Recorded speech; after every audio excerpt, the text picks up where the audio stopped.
Hello friends, Mehars kitchen viewers எல்லாருக்கும் வணக்கம். சென்னையில் பாஸ் 15 டேஸாக எங்கே பார் ஃபீவர் இருக்குங்க. அதோடு சேர்ந்து சளி இருமல். இது கிளைமேட் சேஞ்சால வந்திருக்கிற ஃப்ளூ ஃபீவர்ஸ்னு டாக்டர்ஸ்லாம் சொல்கிறாங்க.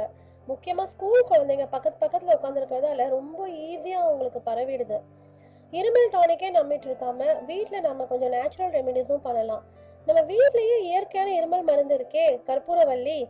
அவ்வளோ நல்லது சளி இருமலுக்கு. நான் இன்னைக்கு கற்பூரவல்லி வச்சு அருமையான ஒரு ரசம் பண்ணியிருக்கேன். நல்ல குழைவா வெந்த சாதத்தோட இந்த ரசத்தை பிசைஞ்சு கூடவே இஞ்சி துவையல் அரைச்சி கொடுத்து பாருங்க. இந்த இருமல் டாட்டா பாய் பாய்ன்னு சொல்லிட்டு ஓடியே போயிடும். இந்த ரசம் அவ்வளோ டேஸ்ட்டாக இருக்கும். உங்கள் வீட்டில் இருக்கிறவங்க ஒரு கிளாஸில் போட்டு தான் குடிக்கணும்பாங்க. இப்போ வாங்க இந்த ரசம் எப்படி பண்ணணும்னு பார்க்கலாம். மெஹர்ஸ் கிச்சன் சேனலை சப்ஸ்கிரைப் பண்ணாதவங்க சப்ஸ்கிரைப் பண்ணிக்கோங்க. உடனுக்குடனே அப்டேட்ஸ்க்கு பக்கத்தில் இருக்கிற பெல் பட்டனில் ஆல்ன்ற ஆப்ஷனை மறக்காமல் ப்ரெஸ் பண்ணிக்கோங்க. இப்போ வாங்க வீடியோக்கு போகலாம். இதுக்கு தேவையான பொருட்கள் என்னன்னு பார்க்கலாம். மிளகு 1 டீஸ்பூன் எடுத்துக்கோங்க. ஜீரகம் 2 டீஸ்பூன் எடுத்துக்கோங்க. கருவேப்பிலை சும்மா அரைக்கிறதுக்காக ஒரு 10 இலை எடுத்துக்கிட்டால் போதும். அடுத்தது பூண்டு 10 பல் பூண்டு எடுத்துக்கோங்க. அதை தோல் நீக்க வேணாம், தோலோட இந்த மாதிரி இடித்து வச்சுக்கோங்க. நல்ல பழுத்த தக்காளியாக பார்த்து மீடியம் சைஸாக 2 தக்காளி எடுத்துக்கோங்க. அடுத்தது கற்பூரவல்லி இலை 10 இலை எடுத்துக்கோங்க. இந்த கற்பூரவல்லி ஈஸியாக வளர்த்துடலாம். நம்ம வீட்டில் ஒரு சின்ன தொட்டியில் கூட டக்குன்னு வேகமாக வளர்ந்துடும். ரொம்ப மெயின்டெனன்ஸ் தேவைப்படாது. குழந்தைங்க இருக்கிற வீட்டில் கற்பூரவல்லி தொட்டி கண்டிப்பாக இருக்கணும். அடுத்தது நம்ம அரைக்கிறதுக்காக கொஞ்சமாக கொத்தமல்லி தழை எடுத்துக்கலாம். இதுதான் இதெல்லாம் தேவையான பொருட்கள்.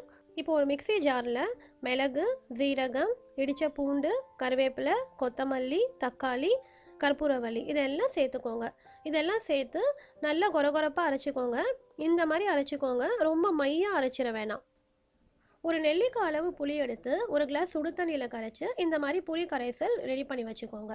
அடுத்து ஒரு சட்டியில் ஒரு குழிக்கரண்டி எண்ணெய் சேர்த்துக்கோங்க. சேர்த்துட்டு கடுகு பொரிய விட்டுருங்க. கடுகு பொரிஞ்சதும் ஒரு காஞ்ச மிளகாய் சேர்த்துக்கோங்க. கூடவே ஒரு கொத்து கருவேப்பிலை சேர்த்துக்கோங்க. அடுத்து சின்ன வெங்காயம் 5 எடுத்து இந்த மாதிரி இடித்து சேர்த்துக்கோங்க. இடித்து சேர்க்கும்போது உங்களுக்கு அந்த ரசத்தோட வாசம் ரொம்ப நல்லாயிருக்கும். இதை லைட்டாக நல்லா இந்த மாதிரி வதக்கி விட்டுருங்க.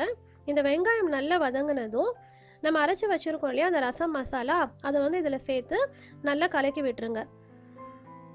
இப்போ 1/4 டீஸ்பூன் மஞ்சத்தூள், கல் உப்பு, பெருங்காயம் 1/4 டீஸ்பூன் சேர்த்துக்கோங்க. இதை நல்லா வதக்கி விட்டுருங்க. கற்பூரவல்லி சைனஸு, ரன்னிங் நோஸு, வறட்டு இருமல் இதுக்கெலாம் ரொம்ப நல்லது. மார்பில் சளி கட்டிட்டு அவஸ்தைப்படுவாங்க இல்லையா, அந்த சளியை இது ஈஸியாக கரைச்சிடும். அது மட்டும் இல்லாமல் நுரையீரலில் இருக்கிற நச்சு பொருட்களையும் அதை ஈஸியாக வெளியேற்றிடும். இது நல்லா வதங்கினதும் 2 கப் தண்ணி சேர்த்துட்டு கூடவே நம்ம கரைச்சி வச்சுருக்கிற புளி கரைசலும் சேர்த்துட்டு கொஞ்சமாக கொத்தமல்லி தழை தூவி கொதிக்க விட்டுருங்க. நல்ல நுரை பொங்கி வர சமயத்தில் கொத்தமல்லி தழை தூவி ஸ்டவ் ஆஃப் பண்ணிவிடுங்க. ரசத்தை கொதிக்க விடாதீங்க. நம்ம நுரை வரும்போதே அதை ஆஃப் பண்ணிடணும், இல்லைனா அதோட டேஸ்ட் போயிடும். அருமையான கற்பூரவல்லி ரசம் ரெடி ஆயிடுச்சு.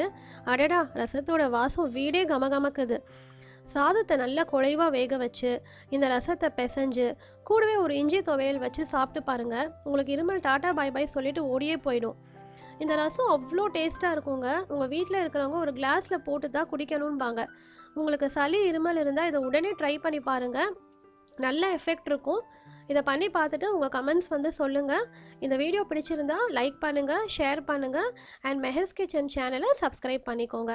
வீடியோ பார்த்ததுக்கு ரொம்ப நன்றி.